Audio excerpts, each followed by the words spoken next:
आज हम डिस्कस करेंगे न्यूबॉर्न बेबीज में रेस्पिरेटरी डिस्ट्रेस की मॉनिटरिंग के बारे में। रेस्पिरेटरी डिस्ट्रेस की स्कोरिंग कैसे करते हैं। सो स्कोरिंग के दो सिस्टम है, डाउनीज स्कोरिंग एंड सिल्वरमैन्स स्कोरिंग। डाउनीज स्कोरिंग हम यूज करते हैं टर्म बेबीज के लिए, सिल्वरमैन्स स्कोरिंग करते हैं प्री टर्म बेबीज के लिए। सो फर्स्ट डिस्कस करेंगे सिल्वरमैन्स स्कोरिंग। सिल्वरमैन्स स्कोरिंग के 5 कंपोनेंट्स है, जिसमें होता है upper chest, second lower chest, xiphoid retractions, nasal flaring and grunting. 5 components. तो सबसे पहले देखेंगे अपर चेस्ट क्या है और लोअर चेस्ट क्या है, क्योंकि मैंने देखा है 90% लोग इसमें गलती करते हैं upper chest and lower chest retractions में। Resident doctors even DM residents को भी मैंने गलती करते देखा है। तो इसमें अपर चेस्ट क्या है, जो मिड एक्सिलरी लाइन है, मिडल एक्सिलरी लाइन के जो ऊपर वाला है उसको बोलते हैं upper chest. Mid axillary line से नीचे वाला पार्ट है उसको बोलते हैं lower chest. So baby lie down position में जो अप वाला पार्ट है वो अपर चेस्ट है, जो नीचे वाला पार्ट है वो है लोअर चेस्ट। फिर जीफी स्टर्नम ये हो गया। तो फर्स्ट आता है अपर चेस्ट। तो अपर चेस्ट में अगर इंस्पिरेटरी लेग है, मतलब चेस्ट बाद में मूव कर रहा है, पहले एब्डोमेन मूव कर रहा है, इंस्पिरेटरी लेग है, दोनों सिंक्रोनाइज मूव कर रहे हैं, दोनों साथ में मूव कर रहे हैं, तो 0 स्कोर होगा। दोनों कोई डिस्ट्रेस नहीं, दोनों साथ में मूव कर रहे हैं, 0 स्कोर। अगर इंस्पिरेटरी लेग मतलब चेस्ट बाद में मूव कर रहा है, पहले एब्डोमेन मूव कर रहा है, तो मतलब 1 स्कोर है। और सीसो ब्रीदिंग, चेस्ट नीचे जा रही है, एब्डोमेन ऊपर आ रहा है, सीसो है तो 2 स्कोरिंग है, 0 1 2। ठीक है, ये हो गया अपर चेस्ट का।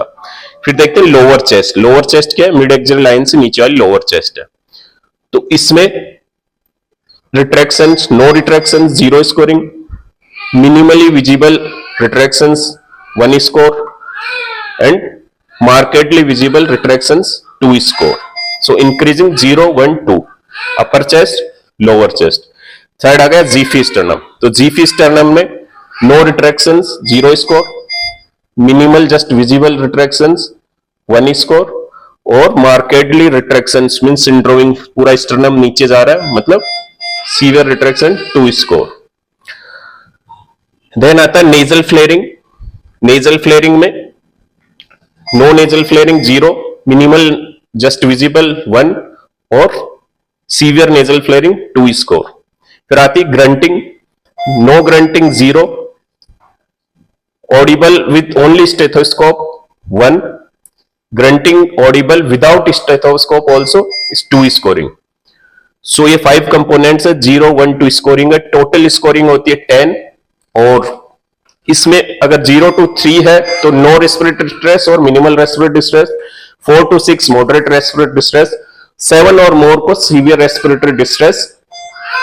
ओके, तो ये हो गया सिल्वरमैन्स स्कोरिंग। सेकंड होता है डाउनीज स्कोरिंग। डाउनीज स्कोरिंग होता है टर्म बेबीज के लिए। उसके भी 5 कंपोनेंट्स है, tachypnea, retractions, cyanosis, grunting and air entry.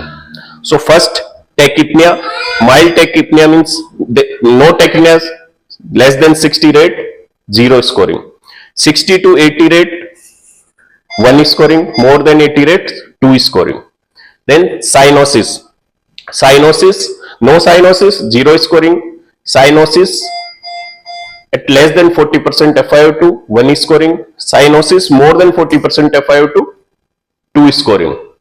Then retractions, no retractions, 0 scoring, just visible retractions, 1 scoring, severe retraction, 2 scoring. Air entry, good air entry, 0 scoring, slightly decreased air entry, 1 score, and severely decreased air entry, 2 score. और क्या रहा? Grunting. Grunting same like Silverman-Anderson scoring. No grunting, audible with stethoscope and without stethoscope. तो ये 5 components, इसके भी 0 to 3, 4 to 6 and 7 और more mild moderate severe respiratory distress term babies के लिए।